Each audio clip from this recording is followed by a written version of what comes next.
I worked at Walmart for over 3 years. I never really believed in ghosts or supernatural stuff, but what happened to me one cold night completely changed my perspective. It was late, around 3 a.m. on a Tuesday, when I found myself working alone in the back of the store. It was a quiet night, the kind where the parking lot is nearly empty, and the fluorescent lights overhead buzz in a steady hum that's just loud enough to drive you a little crazy. My name is Mike, and I worked as a stock clerk. I was used to the late shifts. In fact, I liked them. No customers around, no distractions, just me and the shelves. But that night, things felt different. From the very beginning, I had a sense that something was off. Maybe it was the silence, or maybe it was just the overwhelming stillness of the store, but I couldn't shake the feeling that I wasn't alone. Around 2 a.m., I got the usual call from my manager, Charlie. He told me that the store had experienced a break-in a few weeks back, and that security had been having problems ever since. He asked me to check the cameras in the electronics aisle just to make sure everything was in order. I didn't think much of it. It was routine stuff. When I got to the electronics section, I noticed something strange. The TV screens were all turned off, even though they're usually left on, showing random promotions. And then, I heard a soft whisper, almost like someone was standing right behind me. "Mike, come here." I froze, but there was no one there. It sounded like it came from the speakers overhead, but the voice didn't match any of the usual announcements. It sounded almost like a woman's voice, distant and urgent. I turned around quickly, expecting to see a prankster or some kid messing around, but there was nothing. Just rows of televisions casting dark reflections on the polished tile floor. I shook it off, thinking I was just tired, but then something else caught my eye. A figure, dressed in black, standing at the far end of the aisle. I thought it was another employee at first, but I quickly realized no one else was scheduled to work that late. The figure didn't move, just stood still, facing the rows of TVs. "Hello?" I called out. My voice echoed in the emptiness. No response. I walked toward the figure cautiously, my heart racing in my chest. The closer I got, the more I felt this heavy, suffocating presence. When I was just a few feet away, the figure turned its head slowly, and I saw its face, pale with hollow eyes, and its skin stretched tight over its bones like something not entirely human. I staggered backward, stumbling over a display case. My breath was coming in short gasps, and I felt the blood drain from my face. The figure didn't move, but the feeling of dread intensified, like the air had thickened, making it hard to breathe. Then, just as suddenly as it appeared, the figure vanished, leaving only an empty aisle and the low hum of the lights. I stood there, trembling, trying to make sense of what I just saw. I called Charlie back, my hands shaking, but when he answered, he sounded different. He told me that the store had been abandoned a long time ago, and that the new management had tried to cover up the strange incidents that had happened there. Something about a history of disappearances. But Charlie, he had left for good a few months before. I never heard from him again. The next morning, I went to work and found the security footage from that night had been erased. Nothing was left. Even the cameras in the aisle where I saw the figure had been tampered with. I still work at Walmart, but I'll never forget what happened that night. The feeling of being watched, the cold air, the woman's voice. Sometimes when I walk down those same aisles, I still feel it, like something's waiting for me, just around the corner. But it's not human. I know that much, and the worst part? I'm not sure if I ever really left that night. I couldn't shake what had happened. That night haunted me. Every time I walked through the store, I felt the pressure, the weight of eyes watching me, but I tried to push it all to the back of my mind. I needed the job, and besides, the store was busy as usual, with people coming in and out, stocking shelves and moving products. It seemed like a normal day, but it wasn't. One night, about a week after the incident in the electronics aisle, I was assigned to the back of the store again. It was another graveyard shift, just like the last. I tried to keep my focus, stacking boxes and organizing items, but every few minutes, I'd catch myself looking over my shoulder, checking the empty aisles, expecting to see something, anything, that would remind me of that cold, hollow figure. Around 2 a.m., I heard the distinct click of the store's overhead speakers crackling on. I assumed it was just a malfunction, the kind that happened all the time in a place like Walmart. But then, I heard the same voice from before. This time, it was clearer, closer, almost a whisper in my ear. "Mike, you shouldn't be here." My blood ran cold. I spun around, looking for anything that could explain this, but the aisles were empty. I was alone in the back. The voice, it sounded real, too real, and it felt like it came from within my mind, like it was speaking to me directly. My heart started to race. I grabbed my phone to check the security cameras again, but the app on my phone wouldn't load. It just kept freezing. Every time I tried to call someone, the phone would glitch out. Panic set in. I started walking toward the front of the store, thinking maybe someone was playing a prank on me, or that I was just losing it from the long hours. But as I passed the aisle near the frozen foods, I noticed something strange. The air around me felt colder, like a sudden drop in temperature, right in the middle of the store. It wasn't normal, especially since the air conditioning was always on full blast at that time of night, but it felt unnaturally cold, like a freezer had burst open in the middle of the store. I kept walking, but something caught my eye. At the far end of the aisle stood a figure. No, it wasn't a person. It was more like a shadow, like a darkness that clung to the corners of the shelves, stretching across the floor. It was the same feeling I had when I first saw that figure in the electronics section. Only this time it felt stronger, like it was waiting for me, watching. I froze. My legs felt like they were made of stone. But then, the lights in the aisle flickered, and in the brief moment of darkness, the shadow moved. It slithered across the floor, faster than anything human could move. It was like it didn't follow the rules of physics, like it could bend the light around it. I backed away slowly, my chest tightening as I stumbled toward the employee exit. But as I turned, I noticed the door was shut. I knew I hadn't locked it, and the automatic exit door should have been open. But now it was sealed shut. My mind was racing. I was trapped. In the reflection of the glass door, I saw it again. The shadow was moving closer. I could feel it, could sense its presence behind me. The whispering voice was louder now, almost screaming, "Get out, before it's too late." I bolted toward the back storage room, my breath ragged and shallow. I slammed the door behind me and locked it. I stood there for what felt like hours, barely daring to breathe.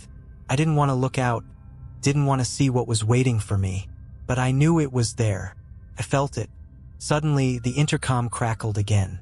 The same voice, but this time it wasn't warning me. It was laughing, a low, guttural sound that chilled me to my core. I gathered the courage to step toward the security room. I needed to check the cameras. I had to see if there was anything that could explain this. But when I logged into the system, every single camera feed was static. No images, no video, just a blank screen. And then I saw it.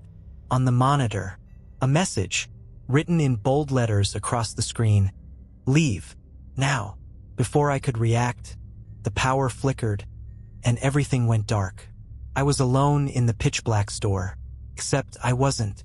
From the darkness, I heard it again. Asterisk the whisper star. This time, it wasn't coming from the speakers. It was coming from behind me. I spun around, my pulse thundering in my ears. The darkness seemed to stretch endlessly in front of me. But there, in the corner of the room, stood the same figure. Asterisk the shadow star. It was solid, yet not entirely real, like a black stain that had no right to exist in the light of day. I couldn't move. My legs felt frozen, my chest so tight I thought I might suffocate. The figure didn't speak. It just stood there, unmoving, its presence suffocating. But then, just as suddenly as it had appeared, it moved, slowly, deliberately, like it was savoring my fear. Every step it took felt like an eternity, each one sending ripples of dread through my body. I wanted to scream, but no sound came out.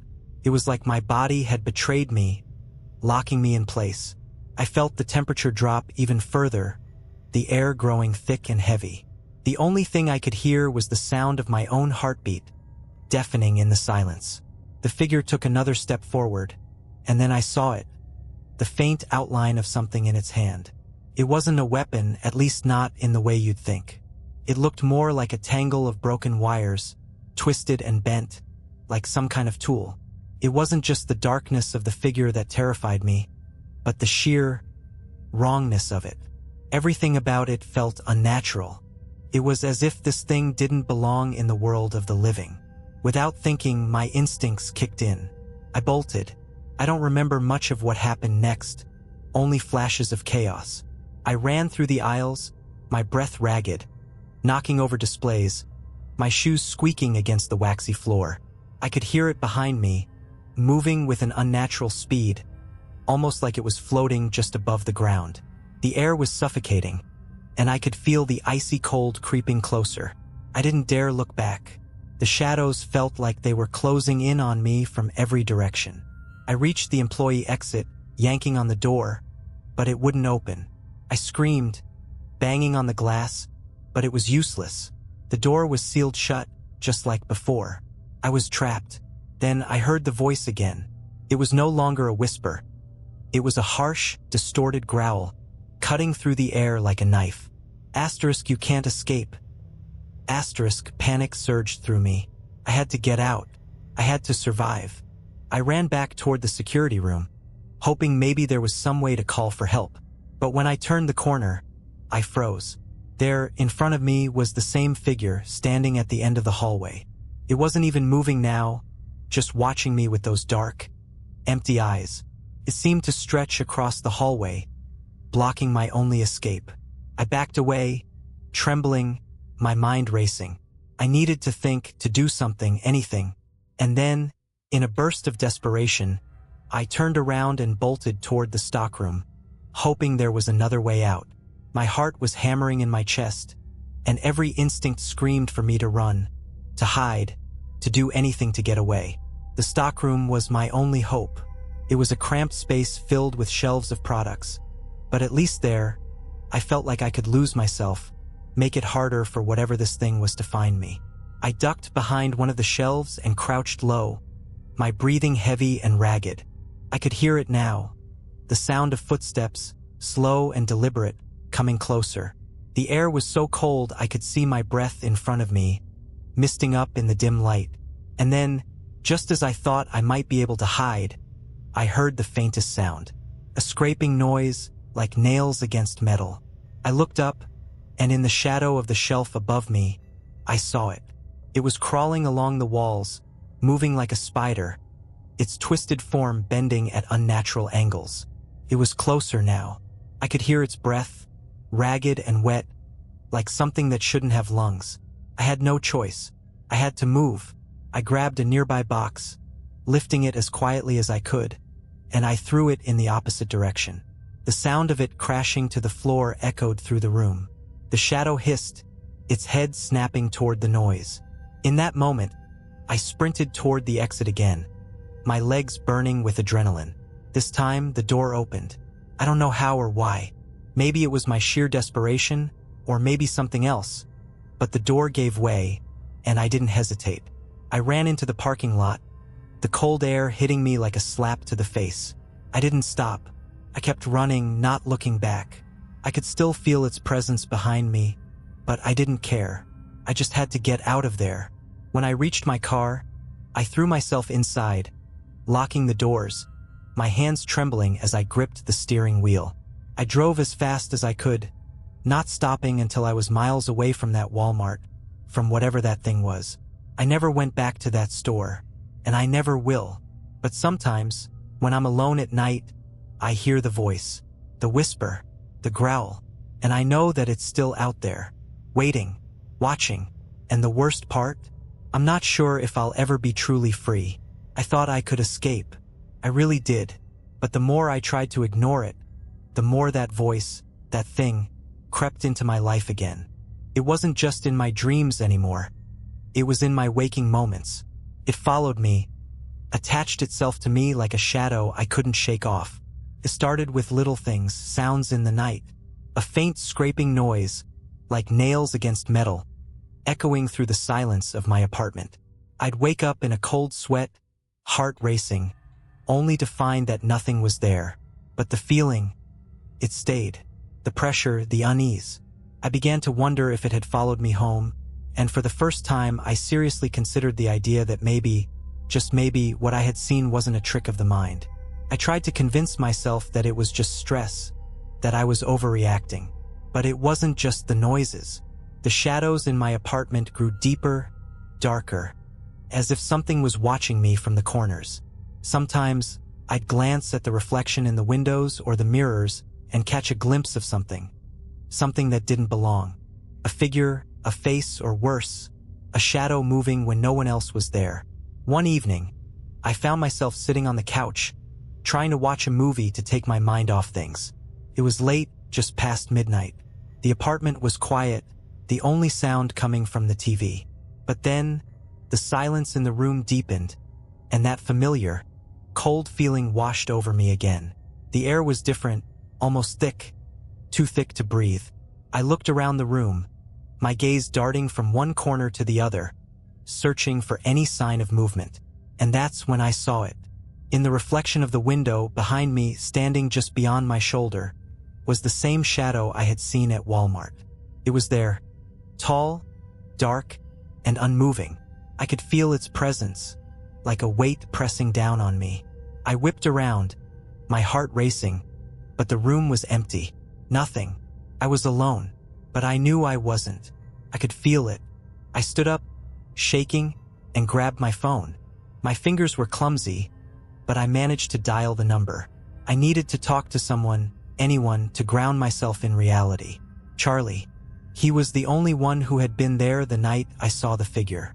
He was the only one who knew something weird was going on, even if he'd never said it outright.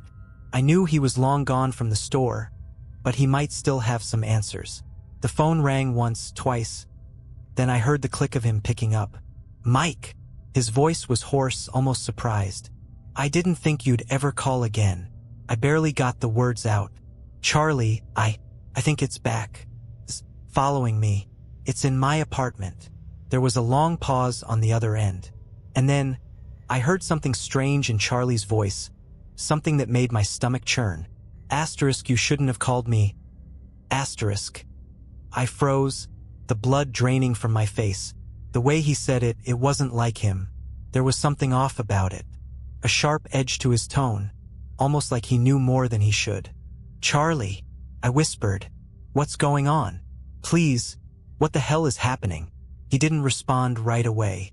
But when he finally spoke, his voice was quieter, almost afraid. You have to listen to me, Mike. Get out of that apartment. Now.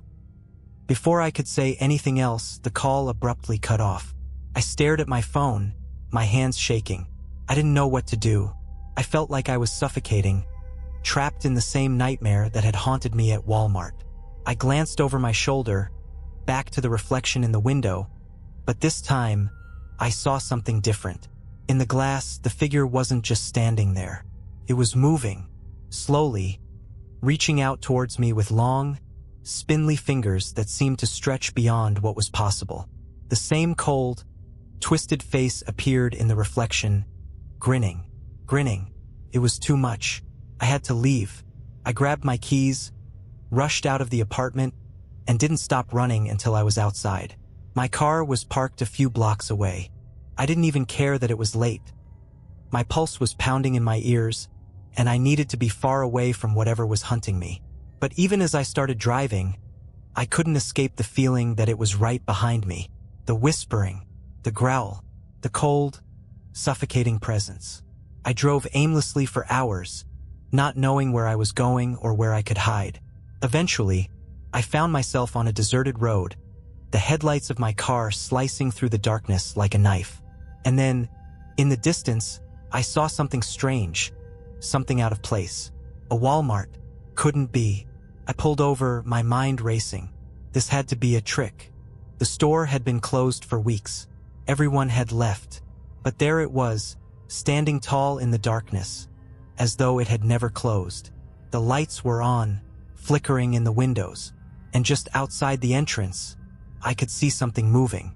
A shadow, a figure, And then I realized, with a jolt of horror, that it wasn't just a figure I was seeing. It was the same shadow, the same presence that had followed me. It was waiting for me. I never thought I'd return to that place.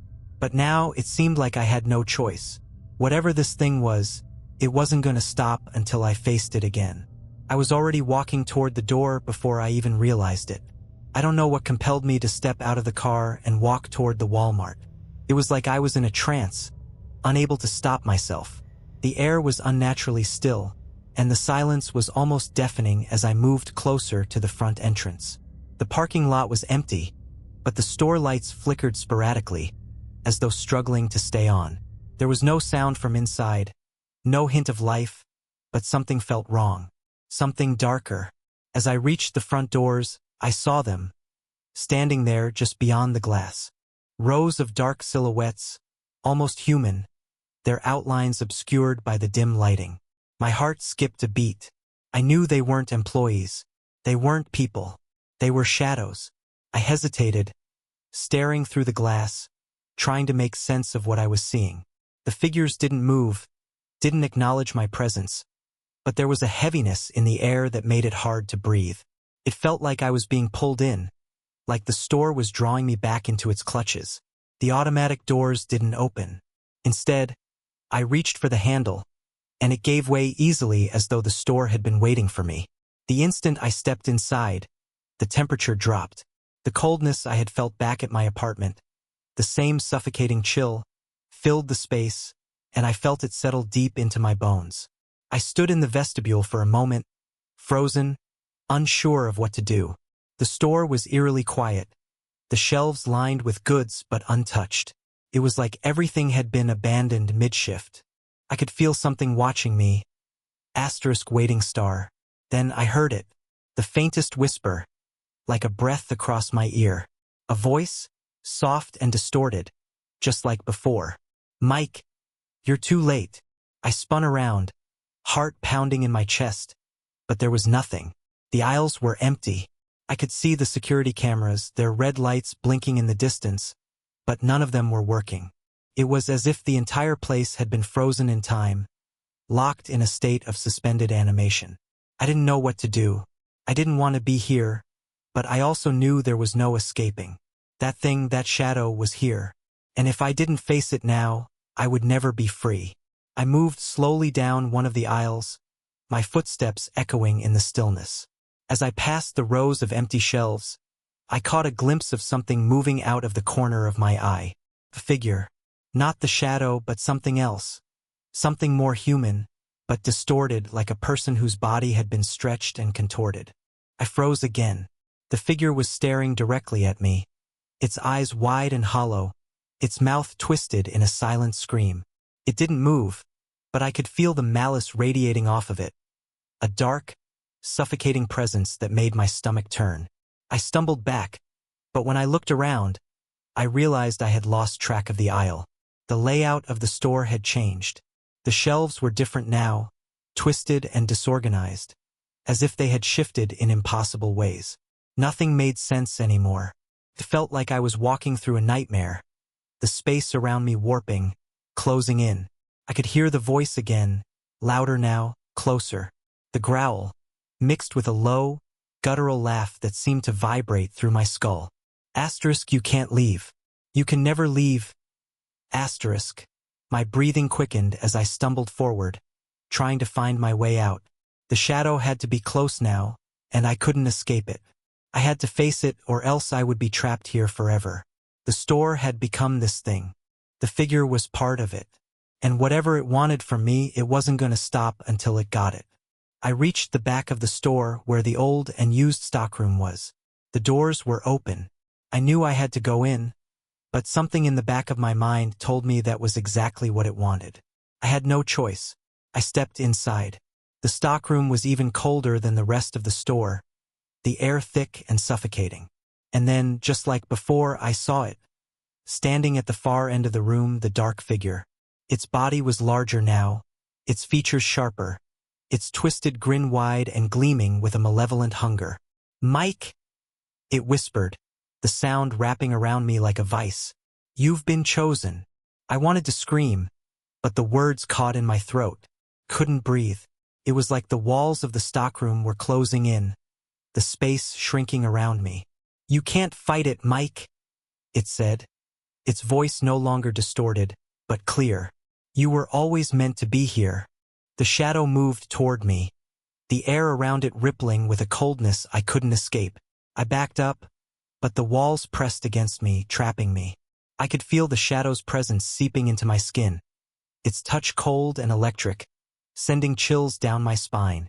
It was then that I understood. This wasn't just something haunting me. It was the store, the very place I had worked at, the place that had changed me, that had turned my life upside down. This thing, whatever it was, had claimed the store. It had claimed me, and now I was a part of it. The last thing I remember is the sound of the door slamming shut behind me, sealing me inside. I felt the pressure, the weight of it suffocating me. And in that moment, I knew I was never going to leave Walmart again. I woke up in a cold sweat, my heart racing. For a moment, I didn't know where I was. The room was dark, but not the familiar darkness of my apartment. It was a suffocating blackness, the kind that presses in on you, making it hard to breathe. My hands were clammy, my body cold to the touch, like I hadn't moved in hours. I tried to sit up, but my muscles felt stiff, like they hadn't been used in years. Panic flooded me. What happened? The last thing I remembered. The shadow. The voice. Walmart. I blinked, trying to focus, but nothing made sense. The walls around me were bare, the floor a cold concrete slab. The fluorescent lights overhead flickered sporadically, buzzing in the same way they had at the store. The room felt familiar, but wrong, like it was something I should have recognized. It was then that I realized it was the stockroom. But it couldn't be. The stockroom had been sealed. I had escaped. I jumped to my feet, my legs trembling, but as soon as I turned around, I froze. The door to the stockroom was wide open, the same door I had entered through when I tried to escape. Beyond it was the same endless row of shelves, stacked high with products. It was like a never-ending labyrinth, twisting and bending in impossible ways. The store. I wasn't out. I wasn't free. I rushed toward the door, but as I stepped into the hallway, something stopped me. Something impossible. The walls around me began to close in, shifting and contorting as though the store itself were alive. The shelves weren't just shelves anymore. They were like the limbs of some monstrous creature, bending and twisting, reaching for me. The very air was heavy with the stench of rot, and the lights flickered once more, casting long, crawling shadows along the floor. It was the shadow. It was here. I backed away, my mind screaming at me to run, to get out, but I couldn't move. I was trapped again, trapped in this nightmare. The figure appeared, not as a shadow, but as something more tangible now. His body was huge, its limbs long and disproportionate. The same cold grin stretched across its face, its eyes hollow and dark. "You can't escape," it hissed. The voice was louder now, more familiar, like it had always been inside my head, echoing in the deepest corners of my mind. "You are part of me now." I tried to scream, to run, but it was as if the store had taken control of me. Every step I took led me back to the same place, the stockroom, the aisles, the front door. No matter what I did, I couldn't get out. The walls shifted to trap me, the shelves closing in like claws. The lights flickered again, and I heard the whisper, the growl, that haunting, suffocating voice. "Mike, you're one of us now." I collapsed to the floor, my hands trembling as I tried to cover my ears, trying to block out the voice. But it wouldn't stop. It was inside me, crawling beneath my skin, filling my mind, twisting everything I had ever known into something dark and monstrous. I looked up one last time, and there it was, standing above me, the shadow. But it wasn't just a figure anymore. It was the store. It was the walls. It was the lights, the shelves, the very air around me. It was everything. And then, just as the darkness closed in completely, the last thought I had before I lost myself to it was this. There was never any escape. I am Walmart now.